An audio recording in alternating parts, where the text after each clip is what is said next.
Emma needs the lake house more than you do, my mother said, casually dropping these words during our weekly Sunday dinner. She's going through a rough time after her divorce, and we've already given her the keys.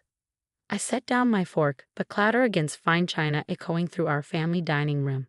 My name is Alexandra, and at 34, I'd just discovered my parents had given away my lake house, my sanctuary, to my younger sister without even consulting me. You did what? I kept my voice steady, though my hands trembled beneath the table. Now, honey, my father chimed in, you're always working anyway. When was the last time you even visited the property? Emma needs a fresh start, and that house is perfect for her. Perfect for her. Of course it was. Everything had always been perfect for Emma. What they didn't know, what they hadn't bothered to ask, was that I'd spent the last 6 months quietly renovating that house. Every weekend, while they assumed I was always working, I'd been there, transforming it into something special. The house isn't yours to give away, I said quietly, watching their expressions shift from certainty to confusion. Don't be ridiculous, my mother scoffed. Your father and I bought that house when you girls were teenagers. It's family property. I pulled out my phone, scrolling through my photos. Actually, I bought it from you 3 years ago. Remember the paperwork you signed? The one you didn't bother reading because you were too busy planning Emma's second wedding. Their faces paled as I showed them the property deed with my name on it. The lake house had been my dream since childhood, and when my parents mentioned selling it, I'd stepped in. They'd been so distracted by Emma's elaborate wedding plans that they'd simply signed the papers, probably assuming they were just routine documents. But that's impossible, my father stuttered. We wouldn't have. You did, I interrupted, and I have the mortgage payments to prove it. Every month for the past 3 years. Emma chose that moment to burst through the front door, her perfect timing as impeccable as ever. Alex, I didn't know you'd be here. She breezed in, dropping shopping bags on the floor. Mom and Dad told you the good news. I'm moving into the lake house. I've already started packing. I turned to face my sister, noting the designer clothes and fresh manicure that somehow didn't align with someone going through a rough time. Actually, Emma, we need to talk about that. Talk about what? She flopped onto the sofa, pulling out her phone. I've already hired movers for next week. The interior needs a complete overhaul. By the way, that rustic look is so outdated. My mother shot me a warning look, the one that had always meant don't upset your sister. But this time, it didn't work. The renovations I just completed would disagree, I said, pulling up photos of the house on my phone. The reclaimed wood floors, the custom kitchen with its copper fixtures, the stone fireplace I'd had restored by local artisans. 6 months of work captured in pristine detail. Emma's head snapped up. What renovations? The ones I've been doing on my house. I emphasized the word my, watching comprehension slowly dawn on their faces. The property I legally own and have been renovating for the past 6 months. But Mom and Dad were wrong. I cut her off, standing up. They gave away something that wasn't theirs to give. And now they get to explain to you why you need to cancel those movers. My mother's face crumpled. Alexandra, please, your sister needs this. After everything with the divorce. The divorce she wanted, I corrected, because she was having an affair with her tennis instructor. The same instructor she's now living with in his luxury condo. That divorce. Emma's face flushed red. You don't know anything about my life. I know enough, I replied, gathering my things. I know that you've always gotten whatever you wanted, whenever you wanted it, but not this time. Not my house. As I walked toward the door, my father called out, Princess, wait. We can figure something out. Maybe you could let your sister stay there temporarily. I turned back one last time, looking at my family, my mother's manipulative tears, my father's desperate negotiating, and Emma's entitled anger. No, I said simply. For once, you all get to figure out your own solution. I have other plans for my property. What they didn't know was just how extensive those plans were.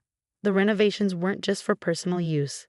They were part of something bigger, something that would make them regret ever trying to give away what was mine. I walked out to my car, listening to the chaos erupting behind me. Emma's shrill voice carried through the open windows, demanding they fix this. But for the first time in my life, I wasn't going to make things easier for them. I had worked too hard, invested too much, and this time, I was standing my ground. As I drove away, my phone started buzzing with messages. I ignored them all. They would soon discover that the lake house wasn't just a property. It was the cornerstone of my future, and I wasn't about to let anyone take that away from me. The next morning, my phone showed 47 missed calls and over 100 text messages. Emma had gone from demanding to pleading, while my mother alternated between guilt trips and thinly veiled threats. My father, predictably, tried to play mediator, suggesting compromises that all somehow ended with Emma getting her way. I ignored them all and drove to my lake house, smiling as I pulled up to the newly graveled driveway. The morning sun sparkled off the water, highlighting the dock I'd had restored last month. Inside, everything was exactly as I'd left it, pristine, peaceful, and completely mine. My phone buzzed again.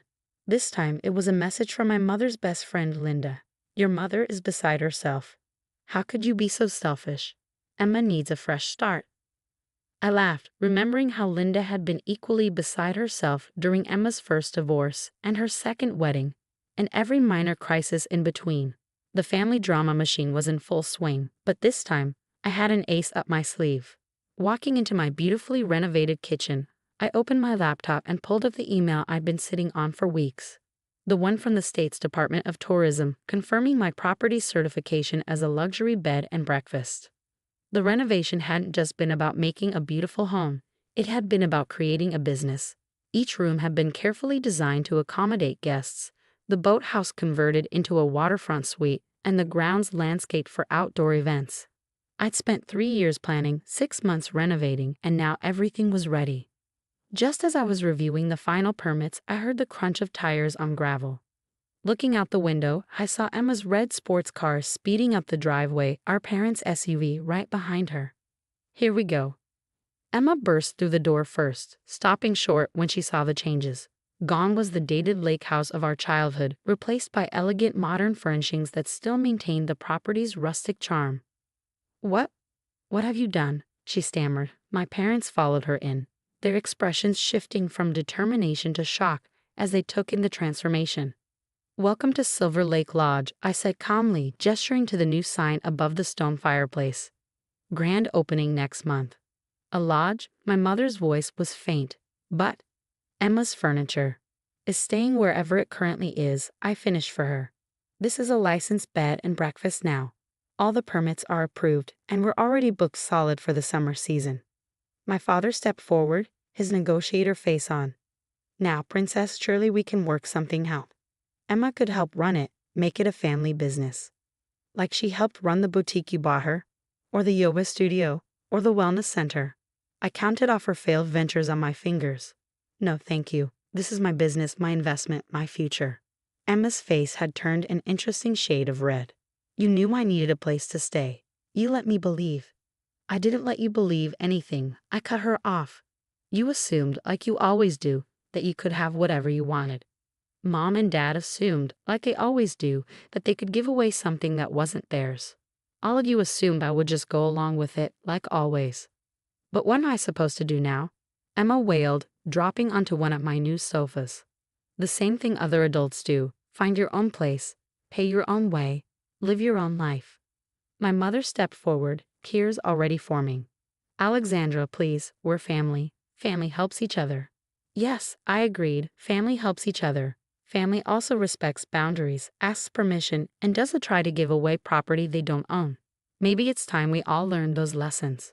I walked to the door and held it open. "Now, if you'll excuse me, I have a business to run. I suggest you all start helping Emma find an apartment she can actually afford. This isn't over," Emma snapped as she stormed past me. "Actually it is," I replied, watching them retreat to their cars. "And the next time you come by, you'll need a reservation." As their cars disappeared down the driveway, I felt a weight lift from my shoulders. Years of being the responsible one, the understanding one, the one who always gave in for the sake of family peace, it was finally over. My phone buzzed again, but this time it was from my first guest booking, confirming their stay for the grand opening. I smiled, looking out over the lake that had captured my heart as a child.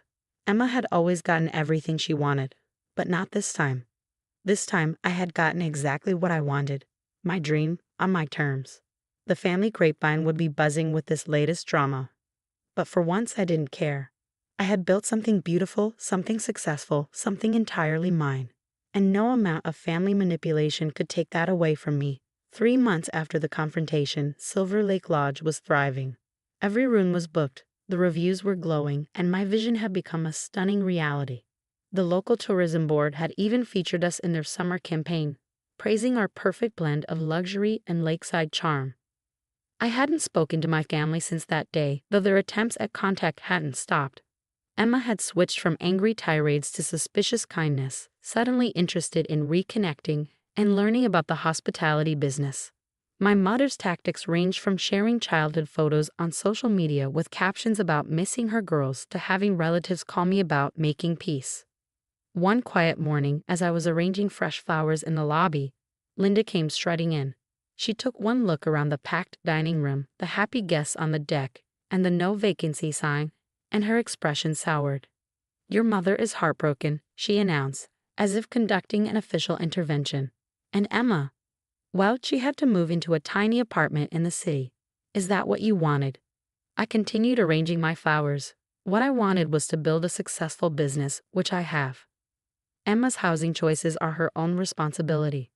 But she's your sister. Yes, and this is my life. I stepped back to admire the arrangement.